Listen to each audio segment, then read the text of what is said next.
What's up, guys? Dave Lipson here, and welcome back to your daily muscle anarchy rundowns, where we go through the full day of training. We talk about what you're doing, how to do it, how to scale it, things to be thinking about so you can best execute the program. We got lots of videos in Muscle Anarchy, and there's obviously an individual exercise tutorial for every single exercise. But it is nice to get just a general overview on what the goal is, what the thinking is, so you can better execute the plan for yourself. And today is leg day, another epic leg day, guys. You'll notice that in Muscle Anarchy, we train legs once a week, and it is typically absolutely brutal and epic. We put it at the beginning of the week because you guys are usually freshest at the beginning of the week, and having a good leg day is a great overall stimulus for total body muscle growth. That's why it's so important to hit your legs hard. So let's talk about it. We're going to start today with our leg primer seat, guys. Don't spend too much time in the warm-ups here. Get yourself moving, get your core temperature up, rehearse some patterns, and get right on the bar and start moving. Because typically the first exercise you have is going to be some kind of pre-fatigue, which is just meant to get you tired before you get crazy heavy. Like today, where you have a landmine RDL superset with a walking lunge. And this is a really cool kind of combo for the landmine RDL. If you have one of those landmine hookups, yes, use it. If not, you can wedge the landmine in, or the barbell into a corner, or even put a sandbag on top or a dumbbell. Sam posted a while ago about this really cool barbell attachment that's just like a rubber attachment that you can use to substitute that landmine. And you're going to hit those RDLs. When you're doing them, don't stand up all the way, but keep your hamstring under tension with a nice and slow 3-second negative. And then you go immediately into double contraction walking lunges. Now, I recommend you guys do this. Start with some lightweight, right? Maybe some 20-pound dumbbells. You'll notice that each set for the lunges, we add a pulse. So the first set, it's double contraction. The second set, it's triple pulse. The third set, it's quadruple pulse. So we're starting to accumulate more and more time under tension. So I would expect that to get harder and harder. And I would just aim to kind of build yourself up in weight, both on the RDL and on the walking lunge, to the point where set number 3 should be pretty damn challenging. And then you're ready to go.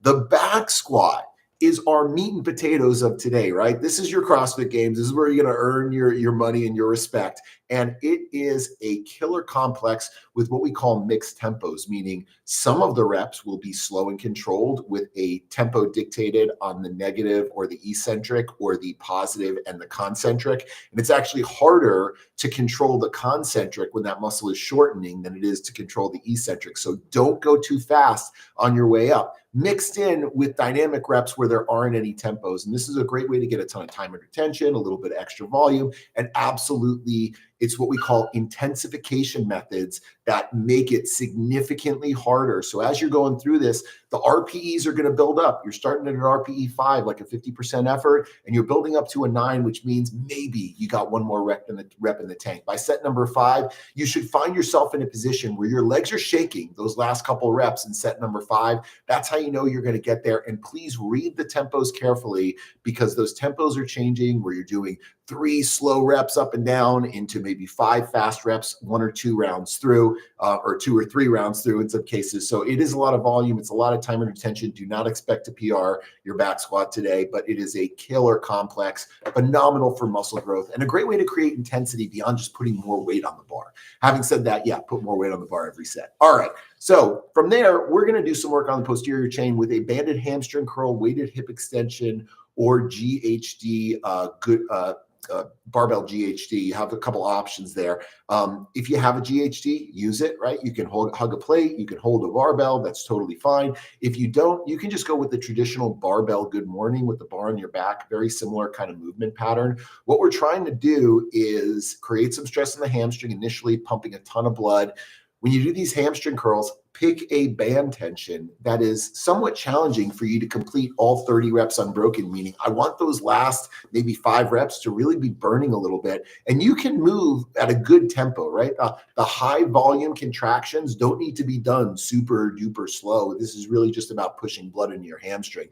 As soon as you're done with that, now we're going to drop the reps and we're going to get a little bit of weight on you, and we're going to really try to fatigue those muscle fibers on your backside under a little bit more load. 3 rounds through just to light up your backside, and then we're going to cash out your quads with a new one, guys. I know you love the heel elevated goblet squat. God knows I do. It's a great way to get a lot of range of motion in the squat. If you guys have back injuries, it's a great way to keep your chest nice and vertical without exacerbating any kind of lower back pain. But for this one, it's a triple pulse goblet squat. So you're going to go down, pulse up just a quarter of the way, 1, 2, 3, and then up, right? So it's almost like a 3-in-1 kind of squat, very similar to what we did when we started with the lunges, but it's a little spin on those goblet squats that I know you guys are pretty intimately familiar with. And over those 3 sets, build up to a challenging weight where 15 reps unbroken. And granted, keep this in mind, right? When you go down, you squat 1, 2, 3, and then up.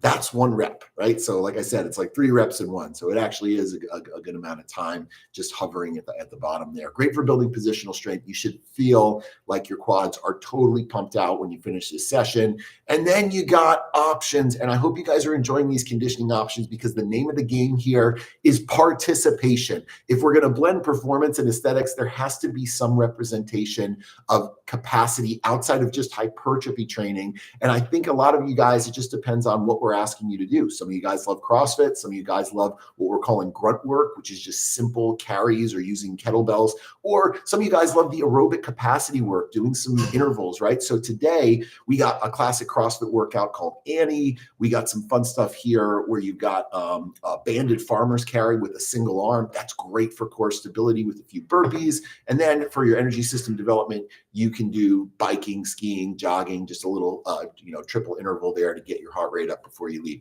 Just pick one of them if you're doing it. If you're feeling like you're completely cashed after leg day, you don't have to do conditioning today. But if you do like that stuff, I encourage you to try to mix this stuff in just to maintain your fitness and to make sure that you are able to achieve performance and aesthetics simultaneously. That's your leg day, guys. Now, all you guys in the 30-day shred who are starting your shred today, if you scroll to the bottom, right, and in Sugar WOD, you'll go to your core and cardio depletion track. But on Train Heroic, you can find at the very bottom of the workout day your cardio prescription. Typically, this is done as a second session. If you don't have time, and I love people doing this like fasted in the morning. If you don't have time, you can tag it on to the end of your lifting today.